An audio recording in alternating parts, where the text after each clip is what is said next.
The dissatisfaction with healthcare reform continues in Nevada with two different bills in the Nevada legislature that would eliminate the Silver State Health Exchange. Thank you, Mr. Chairman. For the record, I am Don Gustafson, representing Senate District 14, which covers Esmeralda, Humboldt, Lander, Mineral, Pershing counties, and part of Nye and Washoe counties. I'm here to present Senate Joint Resolution number 14 for your consideration. Senate Joint Resolution 14 proposes to amend the Nevada Constitution to prohibit any agency, board, commission, or political subdivision of this state or any local government from creating, operating, maintaining, or entering into a contract or other agreement for the creation, operation, or maintenance of a health insurance exchange. In fact, at least 5 states, Georgia, Missouri, New Hampshire, North Carolina, and Wyoming, have enacted laws prohibiting the establishment or operation of a state health insurance exchange. In Missouri, 62% of the voters supported a statewide ballot question prohibiting the governor or any state agency from establishing or operating a state-based health insurance exchange unless authorized by a vote of the people or the legislature. Supporters of legislation in these states argue that the Affordable Care Act increases health care costs, causes insurance premiums to rise, decreases the quality of health care, increases taxes, and forces individuals and businesses to spend more on health care. It is even forcing some businesses to cut their employee hours to under 30 per week to get around paying for the employee health care. While other states have used legislation to prohibit a state-run exchange, and while the Assembly is considering Assembly Bill 368 today to do the same, I believe a constitutional amendment is necessary to ensure that a few years from now, a law prohibiting the operation of an exchange cannot simply be repealed by the next legislature. Thank you, Mr. Chair, members of the committee. My name is Karen Engel. For the record, I'm a former Assemblywoman with the Nevada State Legislature, and I'm here in support of SJR15. I've given you a packet which includes the PowerPoint that I'm going to give, so I'm going to go very quickly through this, knowing that you all read very well. If we can move this. Sorry. Before you is a map of all the state exchanges. There are 34 who said they don't want a state exchange. We are one of those that have a state exchange. You can see we're in the minority. Nevada's failed exchange. First of all, it's cost us money already, $75 million, but probably beyond that. You have an article here from the Las Vegas Sun that talks about the liabilities of our state exchange already. In June, there were 18 that sued, and in fact, on the back page of this article, a woman named Linda Rowland actually died a month after this article was printed. They're suing our exchange for delays. The Nevada Exchange Board voted in May of 2014 to abandon the failed Silver State Exchange because it does not work, and they now use the Federal Exchange website. But the law remains in place to mandate a state exchange in the future. Constitutional Amendment SJR15 prohibits a state exchange by a vote of the people, so let the people decide. The NRS, of course, is 695I. This state control is an illusion. We've been told we need it because we've been in control of this. It's an illusion. And it becomes a conduit for an identity theft, as we've seen. This is a diagram of the hub. All routes lead to this hub. Whether you're at state exchange, whether you've opted out of the exchange situation, your information is going to go into this hub, and it shows how step one is to send all your data into this hub, and then from there where it goes. This is why we need to repeal this. We don't need our information going into this hub.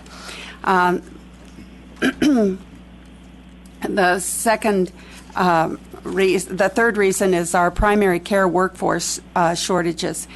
This graph shows, if you'll look down there at Nevada, it shows what's happening now with healthcare workers and what will happen by 2030.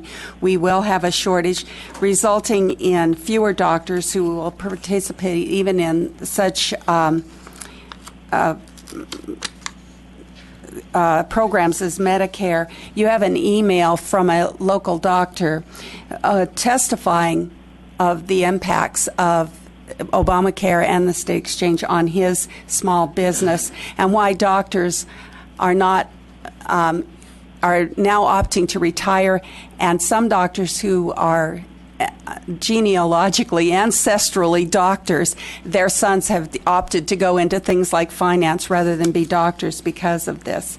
Our deductibles are so high with the exchange that the cost of care for the uninsured is lower than the deductible, and so they're being treated as uninsured. An example would be your deductible is $5,000, your cost of care is $3,500.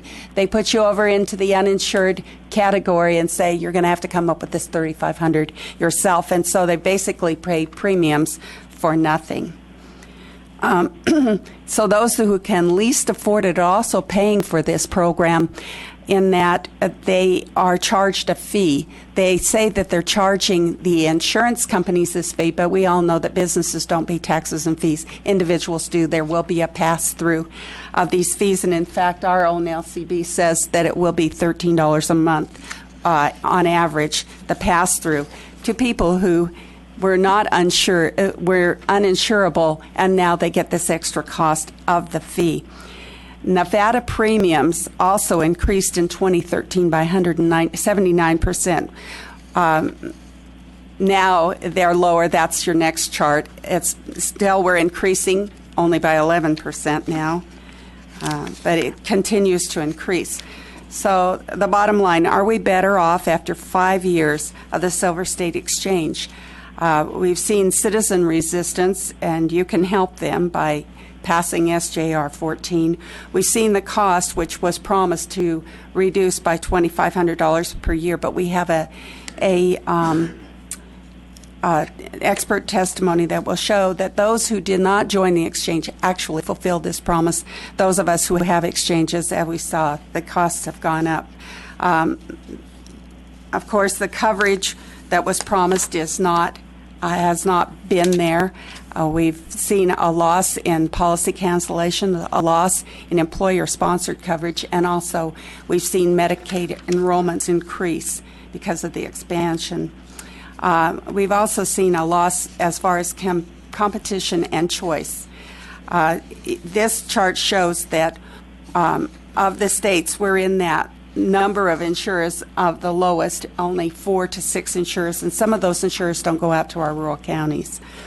We do have solutions, but the exchange is not the solution. The solutions are, first of all, let's pass SJR14, get rid of something that doesn't work, and let's provide portability. This would mean that you take your insurance with you. You don't have to lose it just because you change jobs. Secondly, you can have your choice of providers. Really, if you like your doctor, you can keep your doctor. Health savings accounts are another opportunity to fix a broken system. Finally, pre-existing conditions. 35 states have already operate high-risk pools with a collective current enrollment of 227 individuals to ensure access to coverage.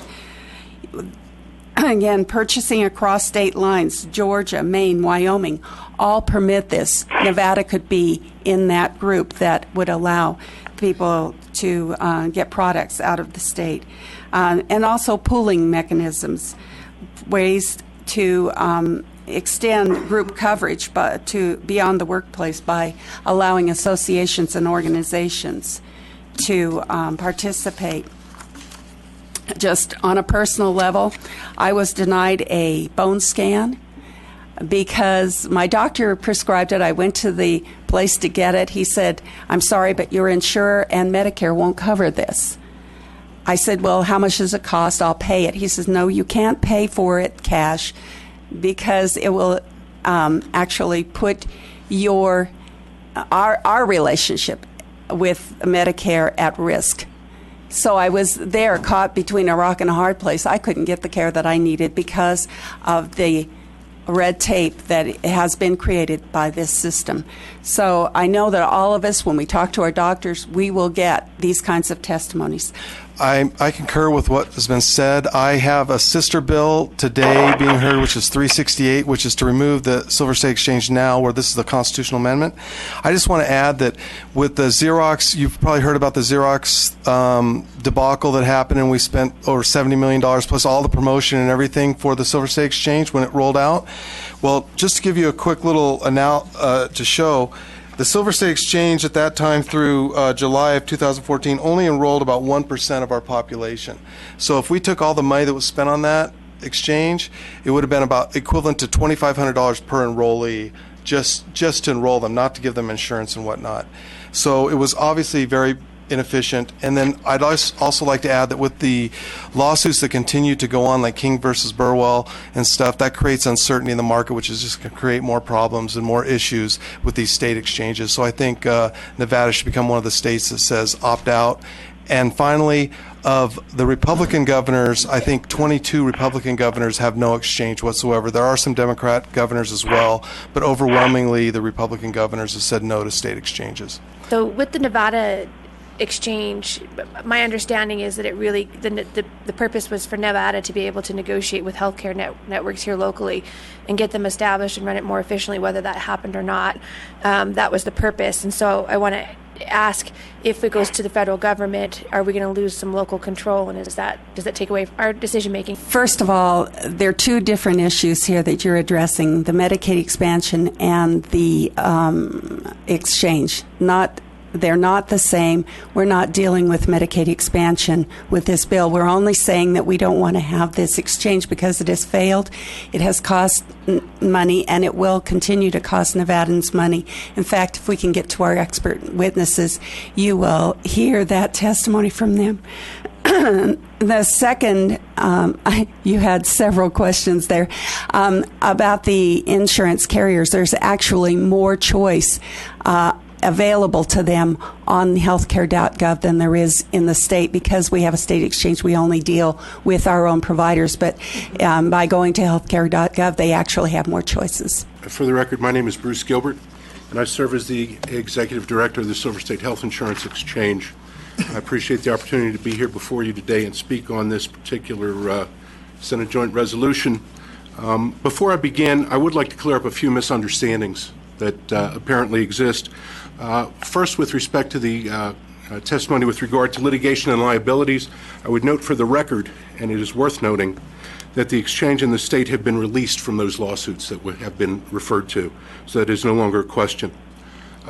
Secondly, I think that it is important that we understand that we not confuse the Affordable Care Act and the Silver State Health Insurance Exchange, because those are very different animals. The Affordable Care Act is not subject to repeal by SJR15. The only thing that does is, if it does proceed, is to push Nevada onto the federally facilitated marketplace. And what that actually means is that the federal government will control Nevada's individual health insurance marketplace. And state control is not illusory. I will tell you that my staff determines which health plans go on the exchange. That does not come from Washington. That's a decision made in Carson City. We talk about $70 million, and I know a lot's been said about that. There are a couple of things to consider. First of all, you can't just write a check for federal grant monies. There's an external review process that determines the appropriateness of the expense as it relates to the grant funding award before payment is authorized.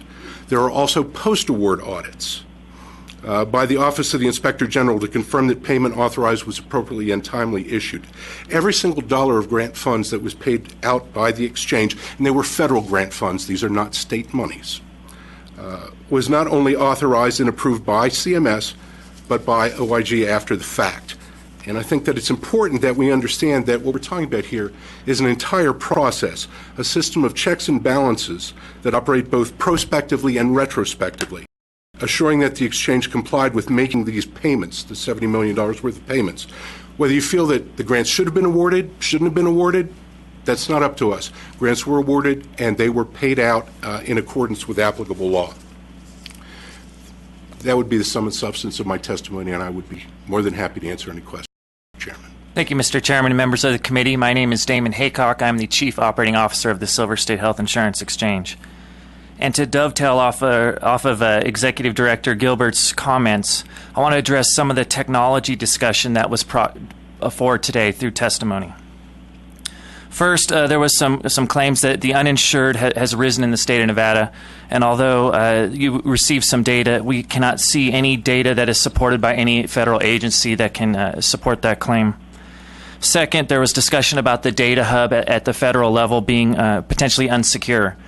And if the Silver State Health Insurance Exchange were to disappear today, that's the exact process that Nevadans would continue to use today. And so that argument, we believe, is a natural end to this process.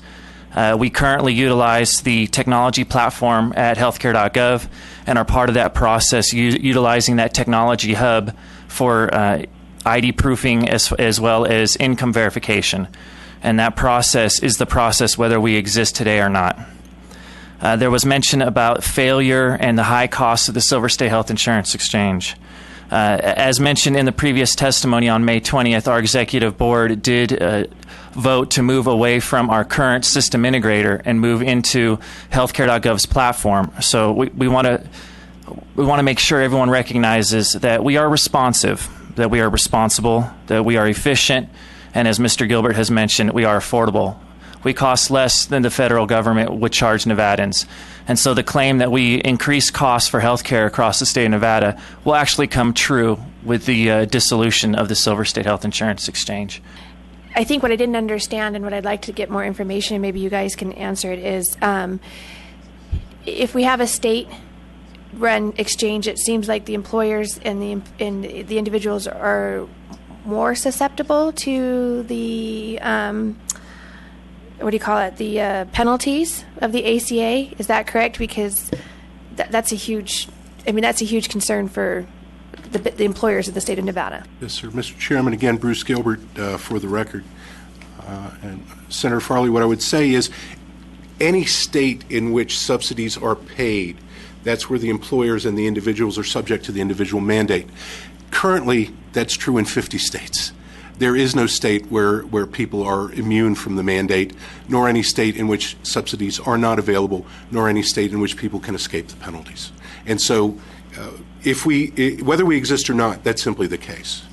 I hope that was responsive. I still don't, because the information's new, so I'm going to look at both sides, and if I can get some information on that, because I do employ people, and I'm looking down the line, this is the look-back year, of a minimum of $80,000 in the paying the penalties if I don't offer health insurance, or well over $200,000 if I do move those people onto health insurance. And we also see the other side effect where we see people going, and they're doing it all over the place this year, going to 30 hours or less work week.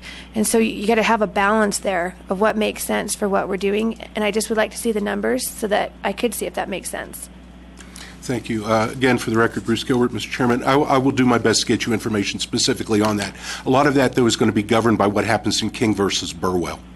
Do you have any data, or could you find any data, or if you don't know, please try to find it, how many hours people are working?